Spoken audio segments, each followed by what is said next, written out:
Greetings and salutations, America. I am George Jones, the owner of Astronet Radio, and also the producer of a brand new show that I'm very excited about. It's called Comin In Hot, and I have the show host right here, Miss Audra Carroll. Hey. How are you doing? I'm good. How are you doing? We're so excited to have you here and to tell us a little bit about yourself before your show really gets kicked off. I've known you for a little while now, and I find you absolutely fascinating. Your history and the things that you've been through, I think, are really going to resonate with a lot of the public. Our listeners are going to get an earful and maybe some advice that's going to help them out and learn from you empowerment.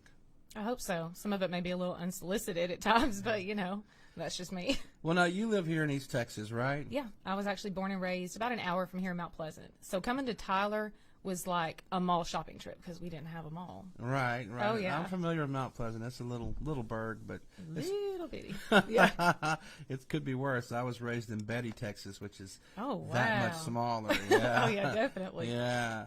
So tell us a little bit about yourself. I mean, how did you get to be where you are? Give me a little background on you.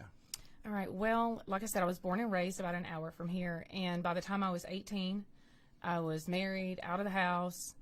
19, married, and not married. I was already married at 18. I had moved off, and we had crisscrossed the country. And I had two kids by 2003.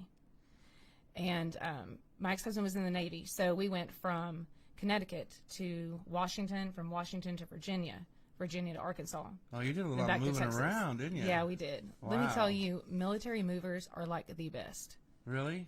Oh, yeah, I didn't know how to move myself.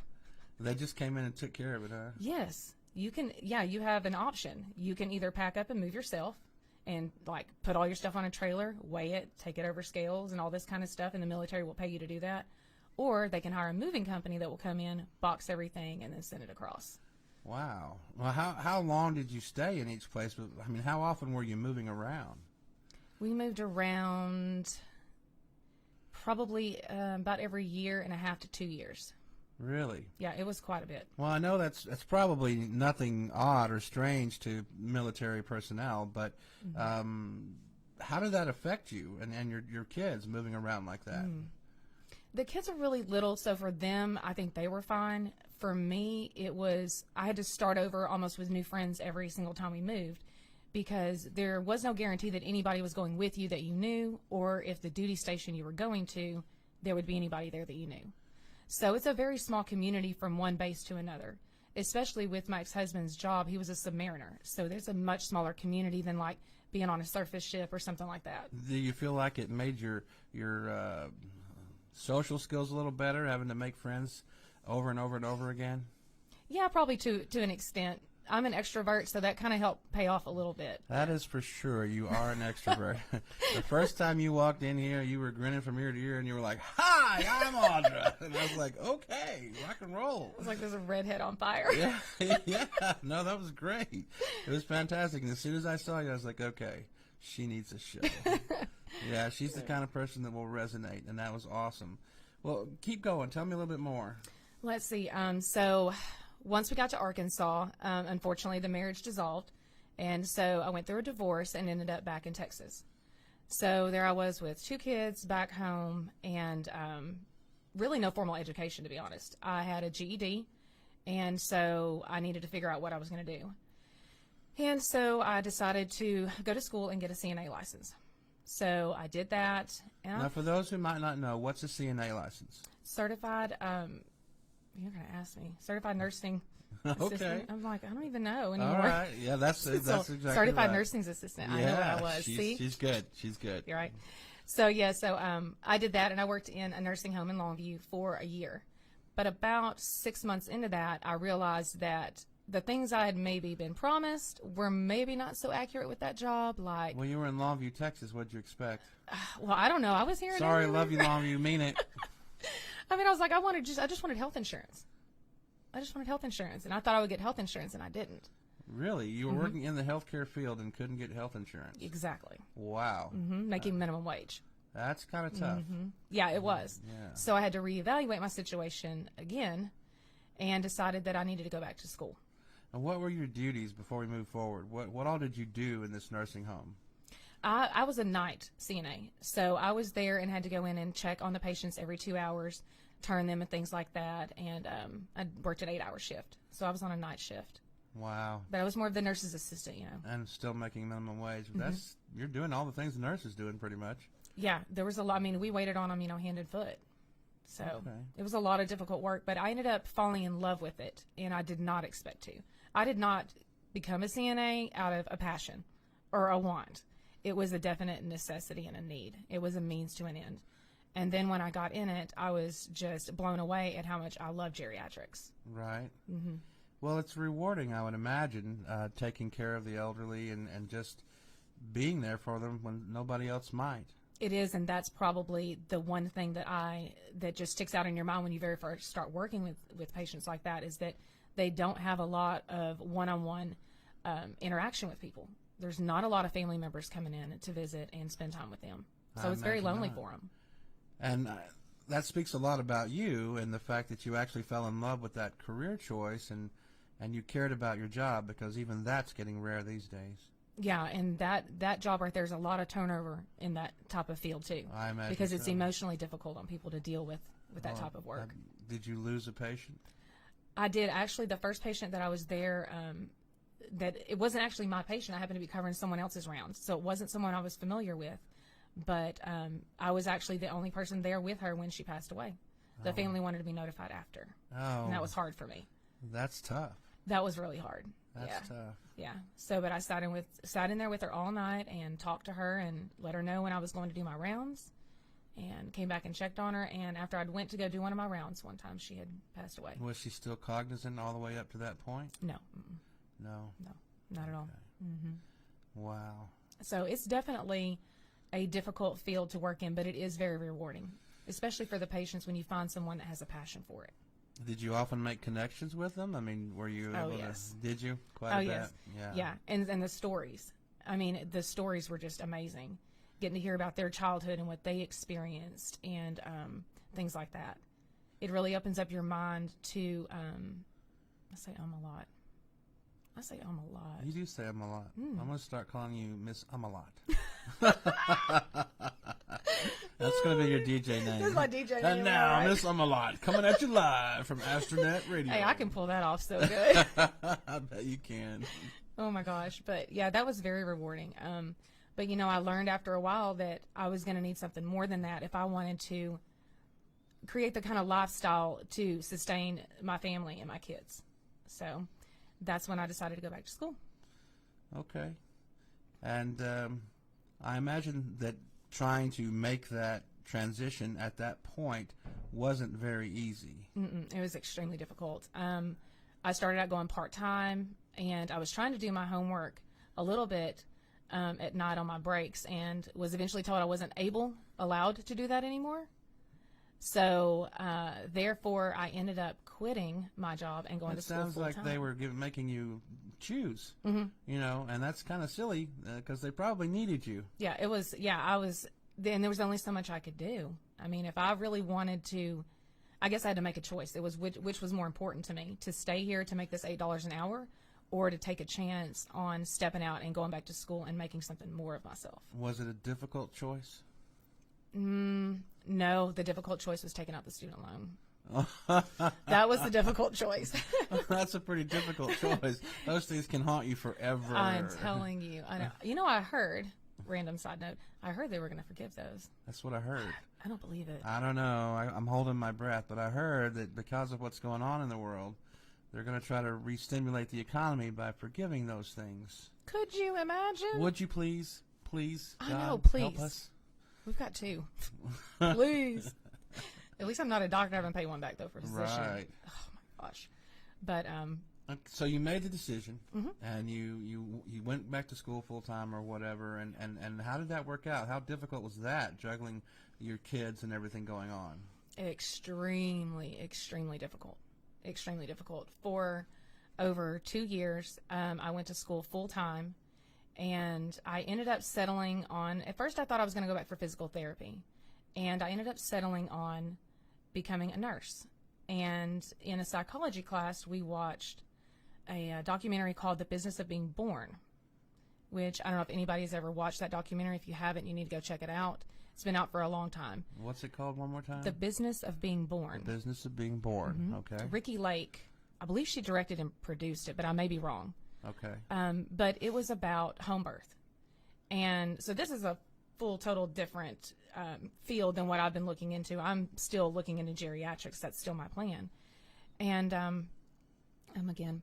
So anyway, as I started going through school and I watched that documentary, I kind of had a shift in my mind where I thought, I don't think I really want to be working in a hospital setting in regular medicine anymore. I kind of think I want to explore this idea that the body can actually handle more than what we think it can, and that maybe natural birthing might be, something that needs to be more developed, and not more developed, but more talked about and practiced. So I decided to go into midwifery. Let me ask you a question there, okay?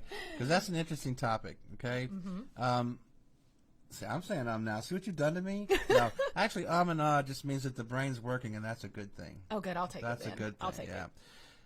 You said that maybe natural childbirth is a good thing because the body can take more. Well, that's all there was, Right. and people survived it, and having the doctors there, you would have a much better chance than in the old days when some people did die in childbirth. It's a painful experience. But I've heard some women who have gone through it say it's something they would never exchange. Yeah. If you go back and you look at the data behind it and why we don't do home births anymore, it is literally due to a scare. People were feared into believing that childbirth at home was dangerous and dirty and that people should go to hospitals and have surgeons. Well, they had such a thing as midwives. Yes. That used to come out and take care. So is that kind of what you were angling for? Is maybe a midwife kind of thing? That's exactly where I was headed. I believed I was going to go into midwifery. Really? Say that again. Midwifery. Midwifery. That's my new favorite word. I know, right? Midwifery. Straight from Miss Amalot. But yeah, I was just totally fascinated by the idea of what the body could do naturally. So. Well, tell us how that progressed. Well, I went to school for, like I said, 2.5, almost 3 years, and struggled through to the point of physical and mental breakdown, to be honest with you. It was difficult. Very, very, very difficult. And so... What were the contributing factors that made it so difficult for you? Me not being able to handle stress was the main one. Really? Stress is a killer. Yes. Will be the first to admit that stress can actually cripple me. And there's probably a lot of people out there, when you start getting stressful and buried underneath it, sometimes it's hard to see the sky because you're so buried under that stress. Yeah, absolutely. That's where I was at. So I needed to make a change. Need to round it. And how did you do that? We need a commercial. No, we can't do a commercial. Look, I've got my guy over here. He's running the sound and everything for me, and he's telling me we need to do a commercial. Do you guys want to go to commercial?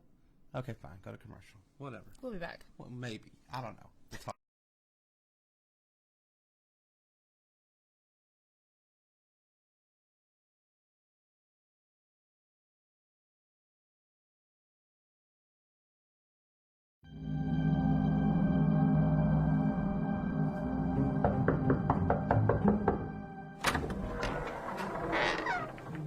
Who goes there? Is the fickle witch in currently? No, she's at the gynecologist. Catch her Wednesday night at 8 o'clock on The Brood. That's where you'll find the fickle witch. Okay, thank you. You're welcome. Get lost, punk. But the fickle witch.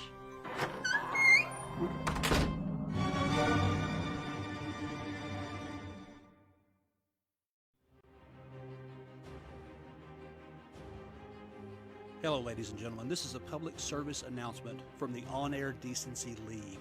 We have to do a warning about a show that's been airing on astronetradio.com called Plausible Deniability.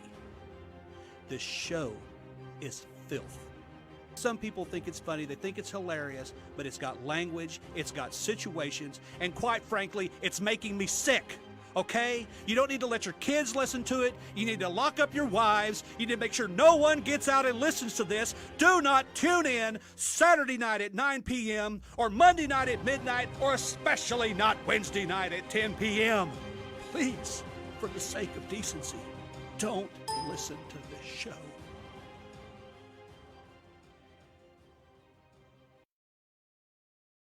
Understanding with Paul Bibo. Tap into the frequency. Understanding with Paul Bibo will take you inward on a spiritual journey of personal growth. We'll help you connect with the multiverse stream of consciousness, and we'll also help you disconnect from the dark agendas. Lastly, we'll explain exactly how the control system operates, as well as we'll cover all things that might go bump in the night, and so very much more. Please join us every Thursday night at 8 p.m. Central Live, only on astronetradio.com.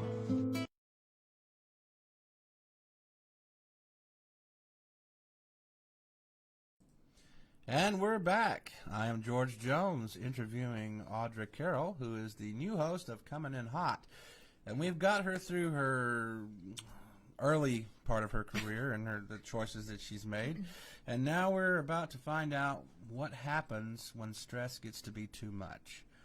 Side note, I really thought you were about to say that you just handheld me through the very first part of my show. I did. I handheld her through the first part of her show. I needed it so bad. It was amazing, actually. It was absolutely fantastic. All right. Okay, so where were we at again? I think we're in the studio, school. actually. No, Yes. no. You were in school. You were stressed out. It was getting to be a little bit much. Yes. Okay, tell us about that. Well, I started having a lot of cognitive issues. I had always been an AB student when I had been in school growing up, but for some reason, as college went on and the more stress that was piled on, I seemed to be having a hard time retaining what I was learning. I could study for hours and hours and hours. It did not matter. I would still go in and just bomb a test. Now, okay, let me ask you a question here, all right, because I don't know you real well, but from what I've seen, you really prepare for everything. Yeah. You don't go into anything blind. You don't leave anything to chance. You really prepare. Guys, she has worked on this. She wants this to be successful, so you guys give her a chance, okay? I have so many notes, y'all. It's ridiculous. Were you... That's just one page. Yeah, there's like 10 over there. Were you like that at that time as well? To the point that you overstudied maybe? Maybe that was part of it. I think that I was trying to do so much at one time that I didn't know where the stop was. Okay. And everyone around me was watching what I was doing, and all they said is, because to the outside looking in, I was still going to school. My house wasn't falling completely apart. My kids were still alive, being fed, clothed. So That's to them, always a good thing. to them it was like, well, you're doing it all. It's okay. It's all gonna, you'll get through this and it's fine. But at a certain point, it switched from that to, okay, now I'm not sleeping at all, and I am just a nervous wreck all the time, and I could not figure out what in the world was going on. Well, it's interesting that you bring up the outside looking in, and that's the way it is, I think, with a lot of people, is that from the outside, you have an appearance, and you can keep up that appearance, but what's underneath is often a different thing. Absolutely. And that's what I was dealing with. I was trying my hardest to keep it all together because I had this goal in mind, but everything around me was just falling apart. So I eventually, after going to some doctors and stuff, finally got some diagnoses that made a lot of sense to what was going on with me physically. I ended up graduating from college and getting my associate's degree in science. Right and on. I was so excited, so proud. And I mean, Mama 3, and I graduated, I was so proud. But I got into UT and was doing my prerequisite for the nursing program. And it finally just hit me one day that I had drugged myself along long enough that I really needed to reevaluate this situation now. Because at this point, I don't think it was doing what was best for me anymore. It was not the right move for me anymore. That was probably the hardest. I was going to say, that must have been the hardest revelation. The hardest pill to swallow was at that point going, where am I? Yes, because I thought I'd found my direction. I thought, this is my direction. This is my passion. I'm going to be a midwife, and I'm going to help all these women. And then when I'm done with that, I'm going to go back to geriatrics. You were going to do midwifery. Midwifery. My new favorite word. It's an awesome word. It really is. It is. So Very whimsical. very whimsical. I want to start a shop called Midwifery. We sell midwiffs. Okay, so you tell me about. I mean, that must have hit you like a brick to suddenly did. sit down and just, holy crap. It did. How did that affect you? It did. I don't even know the time frame, honestly, off the top of my head right now. But I eventually, honestly, it eventually led to a breakdown, a complete breakdown. Okay, let me stop you there. Mm-hmm. There's a lot of different definitions of breakdown. Mm-hmm. Tell me yours. I am in the middle of the highway on the phone with my psychiatrist telling him I'm losing my mind. No kidding. Yes. I'm like, okay, something's not right. I'm experiencing tremors. I'd had tremors in my legs for months and had no idea what was going on. And there was a few other symptoms that I'd had, but at this point I had been on pharmaceuticals for a couple of years, so I was experiencing all kinds of just really bad side effects from those, physically, and then now mentally it was playing out. And so when I called him and I said, look, I'm really thinking that I'm experiencing something similar to serotonin syndrome, and we reevaluated all of the symptoms that I had, he was like, something's definitely not right, so we need to see what's going on cognitively. And have you ever heard of serotonin syndrome? I have not. I was going to ask you to go ahead and elaborate a little bit on that. Okay, yeah, a little bit. It's been a while since I've really read the information on it, but serotonin syndrome it's pretty rare, but it's severe. It is when someone's brain has been overloaded with too much serotonin. Okay. So I had been put on too many medications that were serotonin uptake, and my brain was so overloaded with it that it was starting to manifest as tremors, and eventually it can actually kill you if it's not. When you say tremors, just like your hands trembling, Literally, yes. or your feet trembling? Yes, or? and for months I let it go, not realizing what it was. I didn't even realize they were tremors. And how does this happen? It was just a slow overload of chemicals in my brain. So Okay. I'm sitting on the couch, and then all of a sudden my hand would just start doing this. And I had to, for a while, I was making sure that it wasn't, reflexive jerking. And then I finally realized, no, that's not jerking. It was actually tremors just shaking like this. Okay. So I knew there was something neural going on at that point. Wow. Yeah. And that on top of everything else. Oh, my Yes. gosh. Well, Talk about not wanting to get out of bed for a couple of years. did you have a support group around you or anybody to help you through this? I had people there that were there to try to help me, but I isolated myself. I think that I was at that point in my life so overwhelmed that, I'm not going to cry either, so overwhelmed that everything that I had done up until that point had not turned out the way I wanted it to. And now my health was failing. My marriage didn't turn out. Me going back to school didn't turn out. Now I can't be a parent to my kids because I'm stuck in bed. How old were your kids at this time? Oh, goodness. Our youngest, I had her when I was in school, so she was a baby and a toddler. So we're talking birth to 3-4 years old. And then my older ones were preteens. So they were needy Yeah. to not quite as needy? Yes, they had to step up Right. big time. They had to step up huge. When Daddy was out of town and Daddy was working and Mama couldn't get out of bed, the kids were there helping take care of the little one. Okay. So we rocked on like that for 2.5, 3 years. Now, you said it would keep you in bed, literally, to the point that you didn't want to get up or couldn't get up or I was in so much physical pain that I mentally could not make myself overcome the physical pain to get up anymore. I guess I'd kind of given up in a way. And then I was relying on these pharmaceutical drugs to take care of it, and they really weren't. Well, how many doctors did you see during this time? 2. But I was on nearly a dozen medications. A dozen medications, and all to treat this chemical overload. No, they were all to treat different health issues that were causing me to already be ill, and those drugs were causing more health issues on top of that. They were compounding the issue at this point. I see. So Were they just trying to treat the symptoms? Exactly. They were trying to treat the symptoms. And each medication was like, this is for this is for this, but they didn't really work together? No, yeah, exactly. I would be put on this medication, and let's say that it would cause more tension in my muscles. Well, that's not good for the diagnosis I have. So then I'm put on 2 muscle relaxers. One that I can function on during the day because I had kids and couldn't be passed out. Even if I couldn't get out of bed, I needed to be functionable at some point. And then one to help me sleep at night because at this point I've developed insomnia.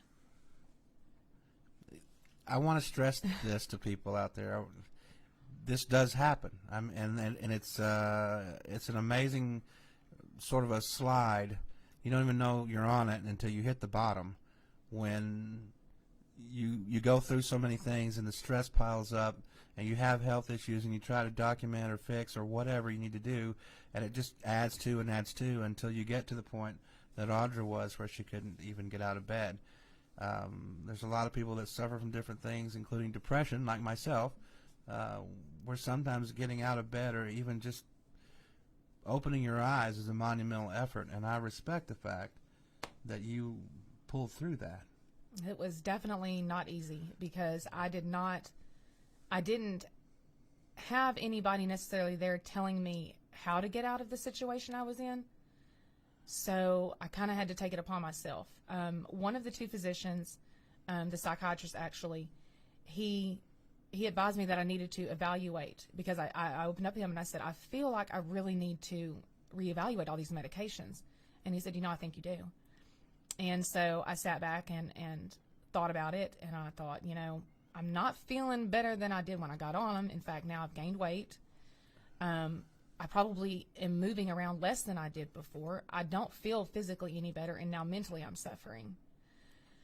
So would you say that was rock bottom or close to rock bottom at that point? It was pretty close. It was pretty close to rock bottom. I sought out another physician to treat all of my physical issues and began the process of pulling myself off of all of those medications. Wow. So that's where we were headed next, basically detoxing myself. So you said, okay, I've had enough, and it's time for me to take control. Yes, because it's about to take control of me. That's exactly what it was doing. That's a mental shift, like jumping the Grand Canyon. I mean, that must have been a tremendous effort. That's what it felt like. Just to mentally get yourself to that point. And how did you go about that? Did you just suddenly say, I'm done? You know what? Hold that thought, because I feel like there's a good story behind that. All right. And really, I know we're getting close to commercial break. All right. See, I was with you this time. We have a secret code. I won't tell you what it is. Let's see if you can figure it out. But let's take this commercial break, and then when we come back, we'll find out a little bit more about how you rose up from that. And maybe you can inspire some people out there who are going through similar things to take control and try to get your life back. Oh, yeah. Everything's figure-outable. All right. Here we go. Be right back.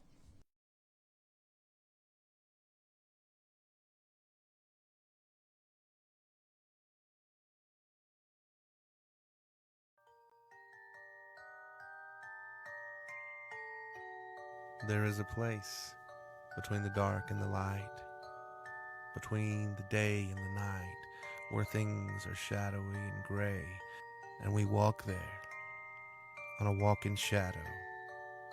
Wednesday nights at 8 o'clock, where the darkness dwells, on astronetradio.com.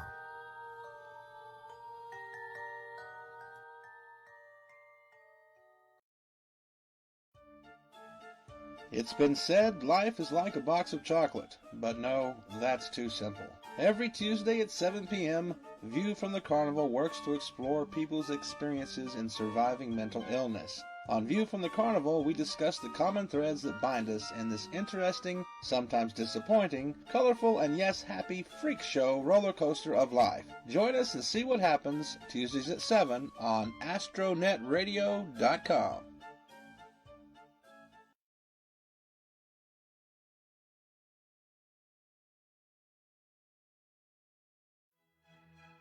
Only once every few years does a show come along that makes you think, makes you care, makes you believe the impossible. A show featuring only the best in writing, acting, and directing. Until that show comes along, we suggest Paranoia Texas. Thrill to the adventures of 6 superpowered nerds on a never-ending quest to take over the world and to complete their collection of She-Hulk comics. Paranoia Texas, Monday nights at 8 p.m. Central on astronetradio.com.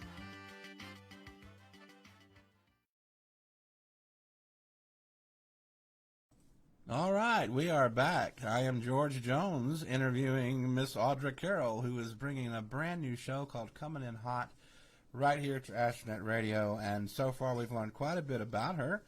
We've learned that she has gone through trials and tribulations, and somehow she's risen up.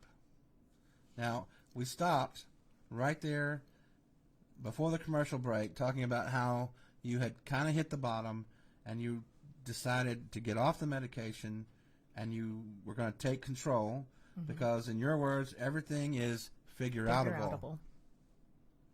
Tell me. It's a real word, I'm telling you. I Look love it up. It's right up there with I love it, and midwifery. These are good. You're learning, people. I'm learning. We're learning together. See, it's educational. Yes, we need a big blue couch. Okay, no, tell me. Okay, like you said, so I hit bottom, and I'd realized that nothing that I had been doing, taking these pharmaceuticals, had not made me feel better. And when I went into the doctors, I really thought that it was going to be my saving grace, I think. So I think, like everything else in my life, I had put everything into it, and it was not working. So if it wasn't working, then I was going to take it into my own hands. So I went to another doctor, and she helped me come off of all the medications. And once my body leveled out and everything, I was like, okay, I feel better, but there's still some issues going on that I need to handle. So I started looking into more holistic and natural alternatives because I already knew what the pharmaceutical drugs had done, and I was not going that route again. So that led me into CBD and using it, and it just completely just rocked my world.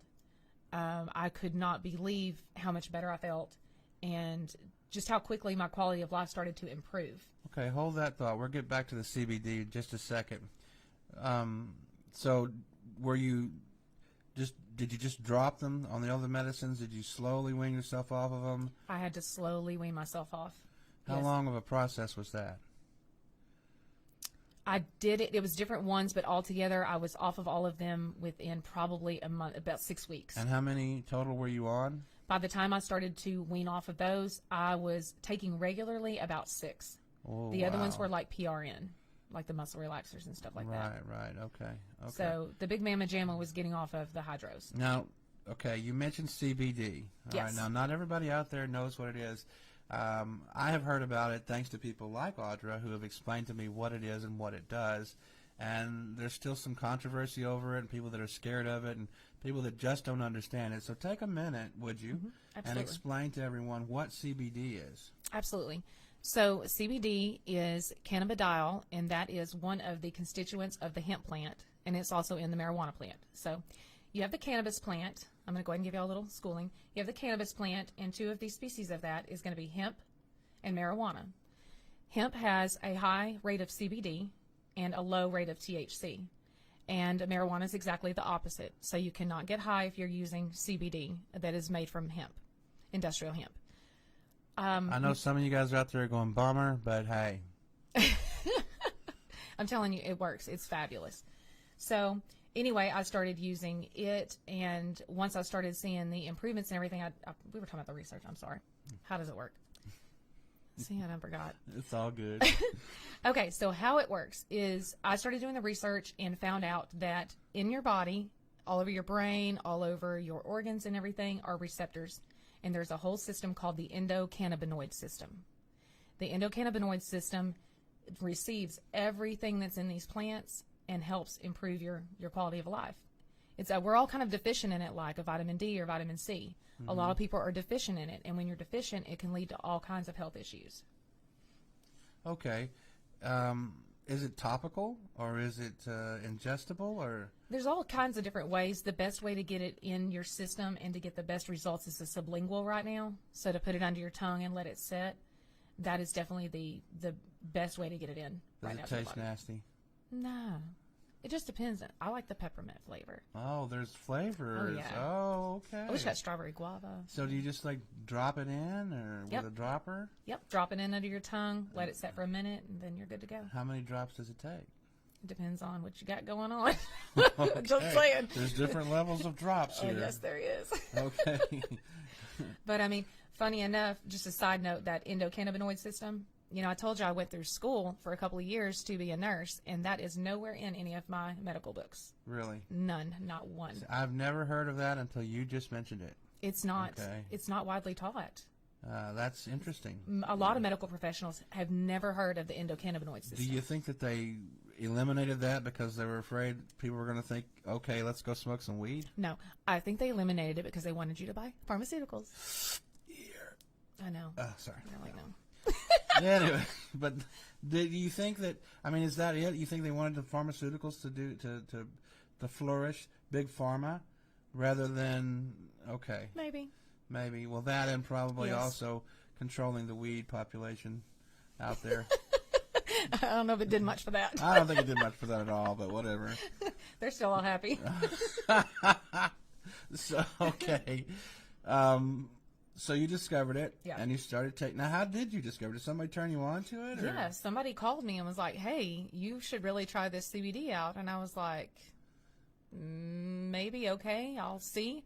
But I didn't know what it was. I had no idea. I did not know really what it was till probably 6 months after I started using it. I mean, I found out it was from the hemp plant, but I didn't really understand how it worked. I just knew that something was happening and I was feeling better. And I wasn't having all of the negative side effects that I'd been dealing with for the years before. So the tremor stopped? The tremor stopped long before I got on that, yes. As I weaned myself off of some of those medications, the tremor stopped. And the pain went away? It's not that it's necessarily gone forever, but everything is so manageable, and everything is just more, I don't know how to describe it, I guess. It's just manageable, I guess. I mean, I'm up and exercising now. I'm so much more active than I used to be. So instead of a level 10, which is excruciating, it's more like a 1 or a 2. It's there, or Yeah, it comes sometimes and it's goes. not there at all. Yeah, sometimes I have a little bit of breakthrough pain and stuff like that, but getting off of the pharmaceuticals was the first thing that I did that really actually helped with my pain. That was the very, very first thing. It was more of trying to control what was going on with my anxiousness and stuff like that, more so after I got off of the pharmaceuticals, that I think that the CBD really came into play. In my opinion, I think that a lot of the medical professionals that are out there are expected and therefore acquiesced to just give a pill to everything. And here you go. This is going to make it better. Bye-bye. You pay at the door. You Absolutely. know, that sort of thing. And it's not necessarily that they're bad people or that that's what they really want to do. I think it's what has been come to expected, because people want to go, hey, I'm going to go to the emergency room, I'm going to get some medicine, knock this out, peace out, whatever. Yes, that is exactly the way the culture is now. And that's the way it's set up. Yes, absolutely. It's a whole culture is what it is. But I think what you're saying, and don't get me wrong or correct me if I am wrong, is that there's a maintenance program that you can do on yourself that doesn't require all those pills. Exactly. And can help you out, and CBD is one of the keys to that. Yeah, absolutely. Holistic medicine, I think, is going to become much more popular. And I do think in our lifetime we will see it to where I don't know the right verbiage, but where they will actually be covered as medical doctors and things like that. Like right now, you can't go see a holistic doctor and be covered by insurance. It's all out of pocket. That's true, And they're but very I'm hard to seeing get that shift. into. I'm I'm seeing ready that for shift. it. I'm seeing a lot of people going that route. And I think it's actually pretty smart to give it a shot. I do too. I mean, it really did pay off for me. I mean, it really truly Obviously. Obviously. Okay, so how long did it take for the CBD to kick in to get you back to a functional state to where you could start managing your life? Well, everybody's different. I started noticing that it kicked in pretty quickly, but as far as getting to a place where I was ready to be manageable, within a few months, I actually was back working. I became an entrepreneur, and then I also started doing some construction work, believe it or not. Really? Yes, I was doing remodel work, No hammers, kidding. and I love it. Hey, I got some stuff I need you to come work on. Dude, that's right up my alley. You see my eyes? They're like on fire right now. You ever designed a haunted house? Oh, he could probably do that. Oh, there you go. How about a whole He medieval can design village? it, and I'll be there to do all the hard work. I got the a hard medieval labor. village I need to build. Oh, now that could be a lot of See? fun. I need a Christmas town. Oh, I can do that. Right on. Yeah. You heard it here first, folks. It's on camera. He's like, you're mine. Okay, so now you're back. I mean, you're Yeah, I'm starting to bouncing work. back. Yeah. So what do you do now? So now you've realized that your chosen path isn't what you were going to do. It's not going to work out for you. You've hit rock bottom. You're starting to climb back. Like you've got a job, but it's not exactly fulfilling. I'm assuming. No, it wasn't. It was probably too physically demanding for me at the time. So I did that for a good 6 months or so, moved on and was a delivery driver for a fabulous local company here. And I did that for about a year or so. And while I was doing that, like I said, I'd already kind of started my own business and was an entrepreneur. So on the side, and that passion just became more relevant to me. And with the support of my husband, I started exploring more of that. Who is your husband anyway? William Carroll. William Carroll. I That love sounds him. like a jerk. No, moving on. No, I'm kidding. He's sitting right there, people. I just want you to know. And he told me I'm number one, but he didn't use this finger. Just so you know. Oh, man. But no, so I decided to, with the support of him, to pursue that full time. And pursuing that full time led into a lot of self-development work that was steep, if that's one way of putting it. Okay.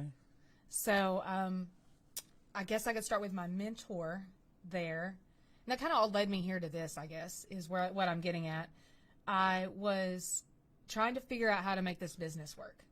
This is something new for me. I don't know what I'm doing, but I believe in what I'm doing, and I'm going to figure out how to make this work. So I start listening to my mentor, and she starts recommending different books and things like that. And she recommended that I watch a documentary on Netflix called The Secret. I'm familiar with that, but in case you're not, tell us Well, about hold on. it. Not to be confused with the scary movie called The Secret, True. It's not scary at all. because I told somebody to watch it. And they watched the scary one? Oh, they messaged me and they were like, why the hell did you tell me to watch this? And I'm like, what the hell are you watching? That's kind of awesome, actually. I was like, yeah, you're not supposed to be watching that. But yeah, so I watched The Secret on Netflix. If anybody's unfamiliar, that's Bob Proctor. And Watch that it. just, it's fabulous. And it just sent me on a whole new quest to really dig in and try to transform myself again.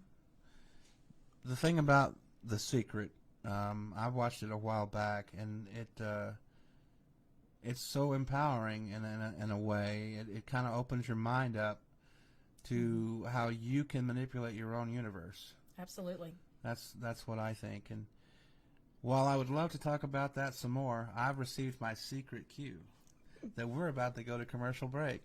Have you guys figured out what the cue is yet? No? Well, stay tuned, because maybe I'll tell you. Maybe not. Anyway, we're going to commercial break. We're going to come back. We're going to talk about The Secret just a little bit more. And then I want to know the positive side of things. We've been to the bottom. Let's go to the top. Stay with us. We'll be right back.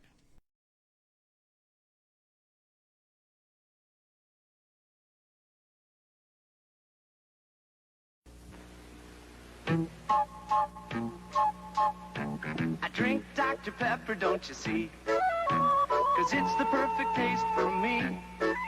That original taste, you know, is making peppers everywhere I go. There's boating peppers, toting peppers, cooking peppers, good-looking peppers. Wouldn't you like to be a pepper too? Us peppers are an interesting breed. An original taste is what we need. Ask any pepper and he'll say, only Dr. Pepper tastes that way.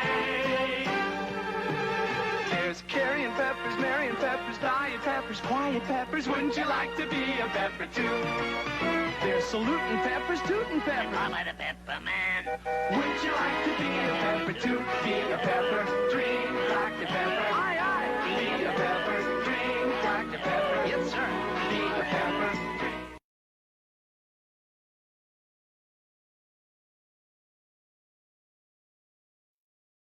I am stuck on Band-Aid brand, cause Band-Aid stuck on me.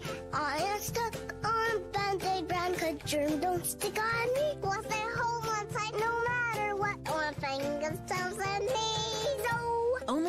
Brand Plus antibiotic has antibiotic ointment directly on the pad. It delivers protection against infection in one simple step. Effective, convenient, and from the brand you trust. I use that on Band-Aid because Band-Aid helps heal me.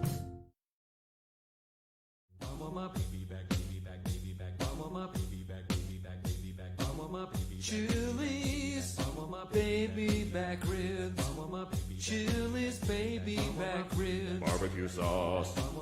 Chili's baby back ribs. Chili's baby back ribs. Barbecue sauce.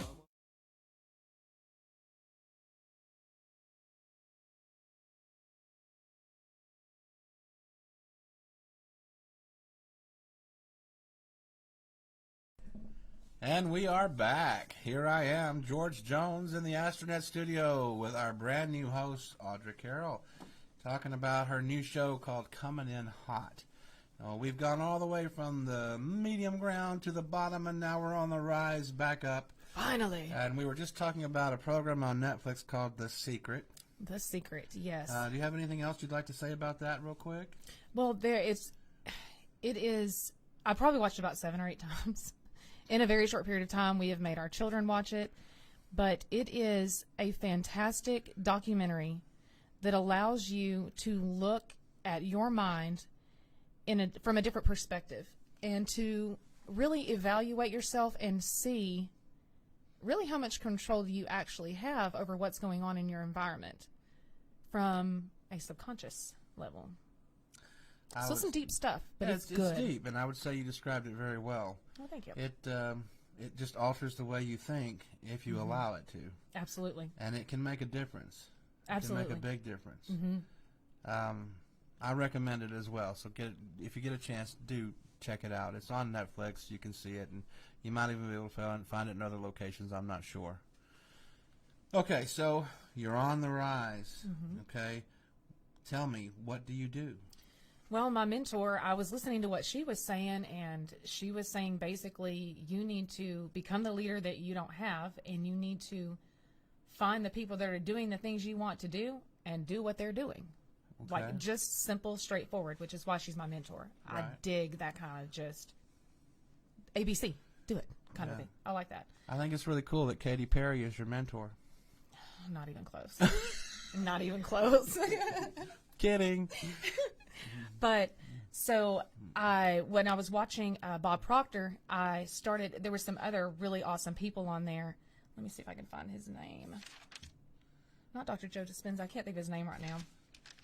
But anyway, there were some really awesome people on there, and I started exploring different podcasts and different mind theories, basically. And that led me to Tom Bilyeu and a lot of the people on his show. And I started listening. Basically, I started binging the podcast is what I started doing, just one after the other, because it just became obsessive to listen to these people talk about these stories of how they came up from rock bottom and figured out how to overcome obstacles. I can't say go around them because I really don't think there's really many things that you can go around that are not going to pop back up again. So kind of the belief system, you're going to have to go right through it. And listening to these people talk about how they marched right through their issues gave me some insight as to, well, I've kind of done this before. I could think I'd almost forgotten I'd done it before. So I was like, if I've done it before, then I can do it again. So it was all about applying myself in a different way. Some of the quotes that I heard that really stuck out and things that made me reevaluate myself and think in a different light. I'm just going to read some of these if that's okay. Absolutely. Okay. I don't know if anyone has ever heard of Lori Harder, but she is a world fitness champion. And she says, nothing changes if you don't change the internal. I had to free myself, so I had to change the dialogue. Whoa. Yeah. It's some pretty powerful stuff. That's pretty powerful, all right. That's deep. David Baer. Most people know what they don't want, but they don't know what they do want. That was me. I'd buy that for $1. Yeah, I could do that all day long. I could tell you all day long what I did not want. But when it came down to to pinpoint what I really wanted, what my passions were, I didn't know. I just knew I wanted to be happier. I wanted to feel more fulfilled, just live life and just feel just like I was actually fulfilling a purpose. And I didn't want to fulfill someone else's purpose anymore. You know, I think you nailed it. I think that everybody wants to know what their purpose is or wants to have a purpose, and just getting up every day and doing the same routine may not be it, and working for other people or whatever it is, and finding that purpose can be a joyous experience. It was liberating. Sometimes overwhelming at times, because if you try to go too fast, you know, sometimes you hit that wall of, oh my God, what do? I don't know what happens when I get here, you know, but it's just about one foot in front of the other. So I just kept trying out all of these different things, and there was something that I'd heard David Goggins say, and it was, mediocrity is contagious. And that, if y'all have never listened to David Goggins either, if you want a motivational speaker, he will get you up off your butt. Okay. That man is a former Navy SEAL. He's retired. He has done and completed 2 Hell Weeks. He is a endurance athlete. He has set records in the Guinness Book of World Records, and he grew up being an abused child with one of the most horrific childhoods I've ever heard of in my life. Absolute horrific. And turned himself into all of these things in his 20s, I believe it was. He went from an overweight 20-something-year-old spraying bugs for a living to this man right here who is running triathlons. And wow. Mm-hmm. What a change. Yeah, so I'm like, if he can do it, and he's telling me I can do it, then why can't I do it? So I just kept trying to apply all of the different tips and things that they were all giving, and they all had something different to say. Even though all of the stories were powerful, how they got to where they were, none of them were the same. So that makes sense too, because everybody's coming from a different place, different personalities, different motivations. Maybe it's not necessarily how you get there, but it's the journey. Yeah, exactly. And so you never know, and I didn't know from when I was listening to one interview to the next what tidbit of information was going to fire off in my brain and make something click that had never clicked before. So because when you're doing all this self-development stuff, you know, obviously it's a lot of self-evaluation. You're basically trying to judge yourself the way others judge you, if that makes sense. That's the way I had to start looking at myself. In order to move forward, I had to realize that I was the placebo. I was the one that had to make all of the changes, not everybody around me. It all relied on me first. Once I changed, then everything else would start to change. Inside out. Mm-hmm. Exactly. Inside out. And that makes sense too. And a lot of folks get into the blame game, where they blame their situation on everything else. Yes. But I do believe that start change from within, and it'll change the exterior. And that had been me. I had been that person all the way up until I really truly believe I dug into this self-development stuff a couple of years ago. And one of the things that The Secret brought out in me was like attracts like. If you're negative and down in it and whatever, then that's what you're going to attract. Absolutely. But if you have a positive outlook and you think positive and you start trying to do better, you're going to attract better. Absolutely. You know, and people want to take that and they want to look at it in a very small window and go, oh, so if you act positive and you talk happy, then everything's going to go your way and everything's going to be great. That is not what that means. No, that's not what that means at all. It means that you're able to weather life's ups and downs so much easier if you will not focus on the negative, because you can't really change it anyway. You can, and you can almost believe happiness into existence if you really put your mind to it in a sort of way. Absolutely. Yeah. And that, you know, I want to say something, folks. Audra had her choice of several people to interview her for her first show, and she chose me. And I'm very honored to be here. But I'm going to do something now I've never done before on any other show ever, and that's I'm going to get up and leave. I'm going to let the last bit of this show be hers, okay?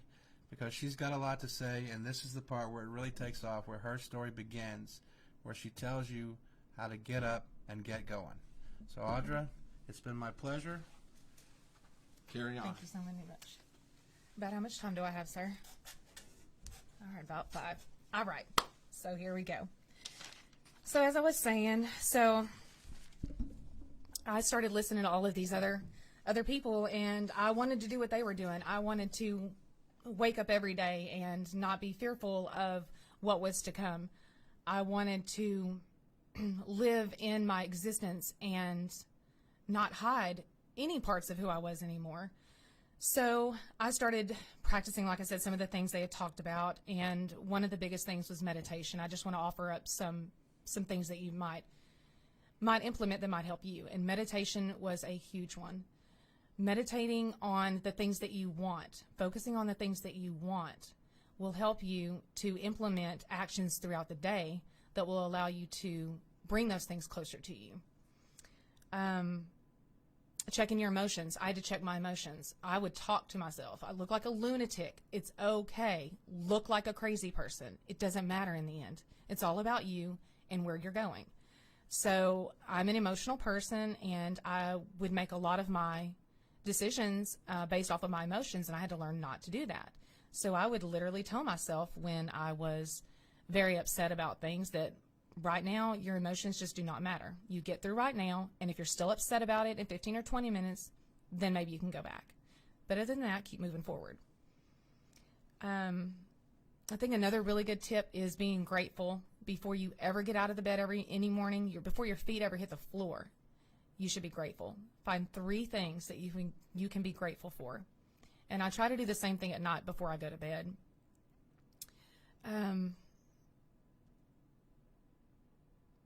I had to also, this doesn't seem like a big deal to other people, but it was a huge deal to me. I had to set aside the idiot box, the television. It was my outlet, my happy place to go and to relax, and it really is just emotional porn.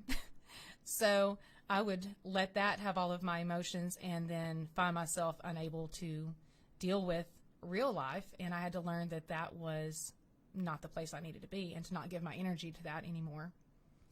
So I did quite a bit of different things. I quit drinking and drinking alcohol and things like that. And